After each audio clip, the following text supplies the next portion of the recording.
Hey, ici, Jade Coaching, ton spécialiste de l'enseignement des statistiques.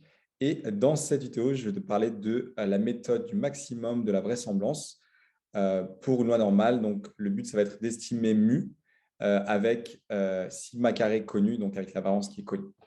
Donc, je rappelle la situation, c'est la situation suivante. On a x qui est une variable aléatoire qui est distribuée selon une loi normale de moyenne mu et de variance sigma carré. Donc, on prend une suite de variables aléatoires qui sont distribuées de la même façon, donc x1, x2 jusqu'à xn, qui suivent cette même loi normale. Je rappelle aussi que la fonction de densité est la suivante. Et donc, notre but ici, c'est d'estimer mu, sachant qu'on on va avoir la variance, donc sigma carré est connu, avec bien sûr la méthode du maximum de la vraisemblance. Donc, c'est parti pour la méthode. Alors, on se lance. On va définir la fonction de vraisemblance qu'on définit comme étant L de mu, qui est tout simplement le produit des fonctions de densité évaluées en x1, x2 jusqu'à xn. Alors, je vais expliquer plus tard l'interprétation au niveau de l'intuition de la fonction de vraisemblance. Donc, pour l'instant, on fait juste ce produit-là. Et donc, on va faire ce produit. On va se retrouver avec je vais remplacer en fait la fonction f de x1 par la fonction de densité où j'ai remplacé x par x1 ici. Je fais la même chose avec f de x2 où je vais remplacer ici par la fonction évaluant x2, etc. jusqu'à f de xn. Donc jusque-là. Donc ça me fait ce produit.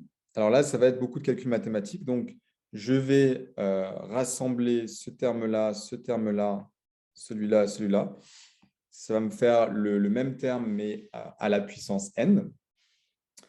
Ensuite, ce qu'on va faire, c'est que je vais rassembler ces termes-là ensemble.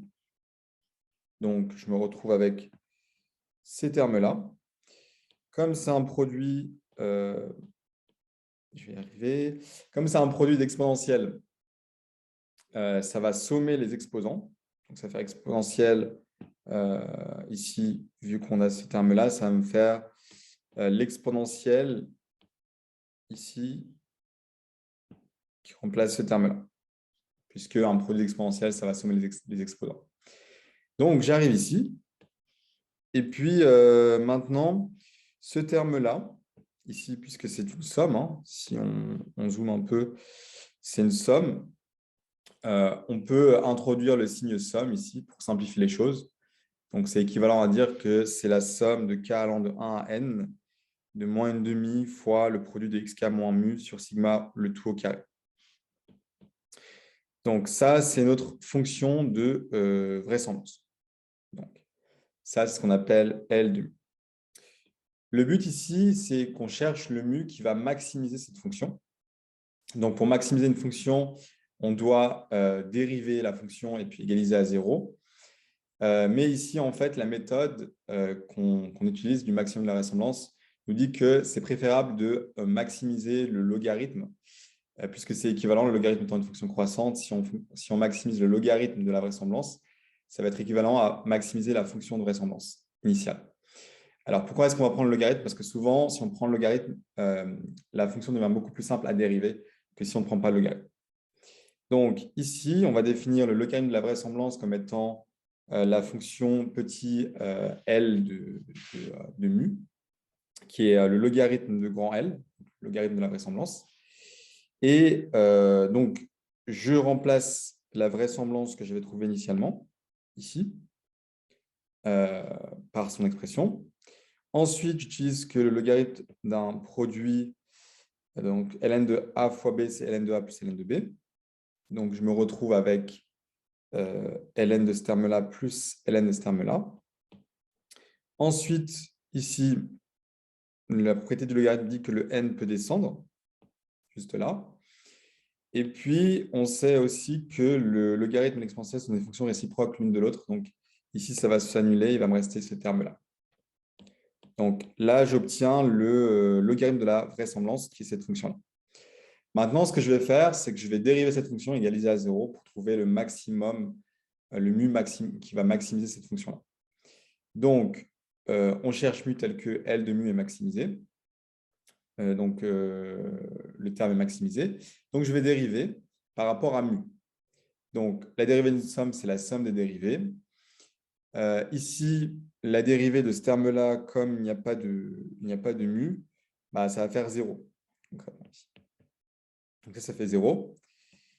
Et le terme ici de droite, ce que je vais faire, c'est que je vais dériver juste ce terme-là et puis je vais garder la somme avec le 1,5, avec le moins 1,5. Donc, là, j'ai fait séparément le calcul. Donc, la dérivée de ce terme-là par rapport à mu, ça va être 2 fois xk moins mu sur sigma puissance 2 moins 1, donc puissance 1 en fait. Parce que je vous rappelle que la règle dit qu'on va descendre cette puissance-là, on fait moins 1 à la puissance, et on fait fois la dérivée interne.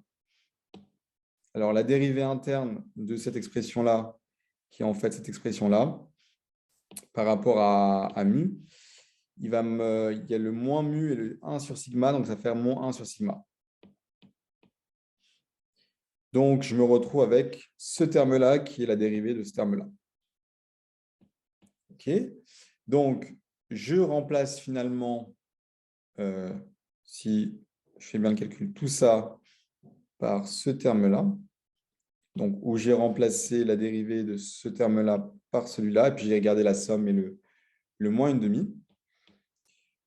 Ensuite, bah, je vais… donc là, on avait dit juste avant, un petit rappel, que la dérivée de ce terme-là, c'était 0. Hop. Et ensuite, bon, là, on va avoir des simplifications. Donc, le 2 et le 2 ici partent. Et puis, le moins ici, ça part. Et puis, le sigma avec le sigma, ça fait du sigma carré. Donc, je me retrouve finalement avec cette expression-là qui est la fonction logarithme de vraisemblance. Donc, je peux peut-être mettre ici, pour petit rappel, la fonction donc petit L de mu. Voilà. Alors, une fois que je suis là, je continue. Donc, maintenant, ça, c'est la dérivée. Désolé, pas la fonction, la dérivée. Donc, maintenant que j'ai fait ça, je sais que le mu qui maximise L de mu, c'est tel que la dérivée vaut 0. Donc, comme j'ai déjà la dérivée, je vais égaliser à 0. Je vais multiplier par sigma carré pour simplifier le sigma carré, donc il va disparaître. Je me retrouve avec cette expression-là. Il faut garder en tête qu'ici, il y a une parenthèse implicite que je n'ai pas mis dès le début. Et donc, la somme d'une différence, c'est la différence de la somme. Ensuite, la somme d'une constante, c'est n fois la constante. Donc, c'est ce que j'ai mis là. Ce terme-là devient n fois mu, puisque la somme d'une constante, c'est n fois la constante. Donc, je me retrouve ici. Je passe le n mu de l'autre côté, hop, pour arriver ici. Et je divise par n. Donc, je divise par n et j'obtiens ce terme-là. Et je me rappelle que ça, en fait, c'est ce qu'on appelle la moyenne empirique. Donc, c'est x bar. Donc, ça, dans les cours de statistique, normalement, on définit ça comme étant la moyenne empirique, donc x bar. Et la valeur que je trouve, je vais mettre un petit chapeau pour dire que j'ai estimé mu. Okay, donc, c'est juste une notation statistique pour dire que j'ai estimé le paramètre, que ce n'est pas vraiment le vrai paramètre. Donc, finalement, on trouve que l'estimateur du maximum de vraisemblance pour mu, c'est x bar. Donc, c'est la moyenne empirique de l'échantillon. Donc, ça, c'est pour le calcul. Alors, on passe maintenant à l'interprétation géométrique de la méthode du maximum de vraisemblance. Donc, je vais expliquer d'abord ce que c'est que la vraisemblance au niveau visuel. Il faut garder en tête que c'est une interprétation pas forcément rigoureuse, mais ça aide pour comprendre. Donc, tout d'abord, f de x1, en fait, on peut voir f de x1 sur mon dessin comme étant cette hauteur-là. Donc, juste là. Donc, on prend x1, on prend la hauteur en vert. Et ça, c'est f de x1. F de x2, ça va être cette hauteur-là, qui est juste là. F de x3, ça va être cette hauteur-là, etc. On fait ça pour tous les points.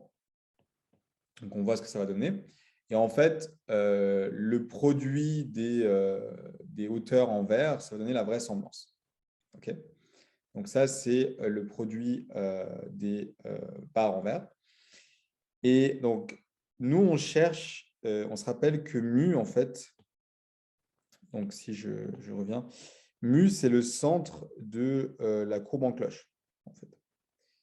Donc, on cherche à voir où est-ce qu'on va centrer la courbe en cloche en bleu pour que le produit des barres en vert soit maximum. Donc là, je peux remarquer que si je déplace la courbe plutôt ici, vers la droite, les hauteurs en vert, elles vont augmenter. Hein, on le voit très bien ici que bah, voilà, les hauteurs vont devenir de plus en plus grandes. Ici, voilà, etc. Et en fait, la méthode du maximum de ressemblance me dit que pour avoir vraiment la hauteur, le produit des barres en vert, des hauteurs en vert qui va être maximum, il faut que je centre la courbe au niveau de la moyenne des points en bleu. Donc, disons la moyenne des points en bleu ici, ça va être par ici. On appelle ça x bar. Et ben, la méthode du maximum de ressemblance me dit que le centre de la courbe densité en bleu, mu chapeau, ça va être x bar. Donc, il faut que si je prends la moyenne des points en bleu, bah, c'est là qu'il faut que je centre ma courbe bleu clair pour que le produit des hauteurs en vert soit maximal. Donc, là, on voit que si je fais sur mon dessin le produit, comme ça, on voit que c'est là que le produit va être maximal. Donc, voilà un peu l'idée au niveau visuel. Donc, visualisation, la vraisemblance, c'est le produit des hauteurs en vert. Ce produit-là, on veut le maximiser. Donc, on veut voir où est-ce qu'on va centrer la courbe en bleu pour maximiser ce produit des hauteurs en vert. Et on voit que le meilleur endroit, c'est de centrer la courbe en bleu au niveau de la moyenne des points en bleu foncé, donc au niveau du x-bar, donc la moyenne de l'échantillon. Donc, ceci achève l'interprétation géométrique. Alors, ceci achève cette vidéo. Donc, si tu as aimé, n'hésite pas à liker et à t'abonner. Et je te vois très, très bientôt pour une nouvelle vidéo.